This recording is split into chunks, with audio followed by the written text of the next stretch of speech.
welcome back to another video. For my sole purpose is to scare the absolute shit out of you so that hopefully you start taking your life and your diabetes more seriously. I didn't look after my diabetes and I paid a pretty penny for that when I was about 13-14 years old. I was not managing my sugars. We didn't have Freestyle Libre sensors. I had to manually check my blood sugar levels with a finger pricker, and it got to the point where my fingers were so sore because I had to test so often that my fingers would hurt just from holding a pen. And so I decided it was a good idea to just stop checking my blood sugar levels. And as you can imagine, after a while, that didn't really do me any good. Because I wasn't testing and I was eating and I was messing around with my insulin, I wasn't taking the right dosage. I ended up in hospital many times with DKA and ICU. I was so bad at managing my sugar levels that my ABH1C was unreadable. That is the worst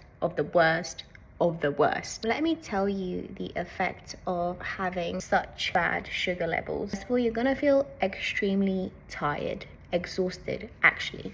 No matter how much sleep you're gonna get, it's not gonna be enough. You could sleep all day, every day, and as soon as you open your eyes, you'll be zonked. Next thing, you're gonna start dropping weight like crazy, but you're not gonna look good. You're not gonna look healthy. You're gonna look like you're dying. You're gonna have massive black circles. Your skin is going to dry up. Your hair is going to start falling out. Next up on our juicy menu, your eyesight will be affected and you'll never be able to get it back. Yes, you can have laser surgery just like I did, which is an extraordinarily uncomfortable surgery to go through. Once you reach this level, it just keeps going downhill from here. Your organs, your kidneys and liver will start to shut down very quickly. So you'll either end up with kidney stones, dialysis, which I don't know if you guys know anything about dialysis, but you don't want to end up there because your body is so busy trying to survive, trying not to die and shut down, that a cut, a bruise, an injury is not going to be its first thing on the priority list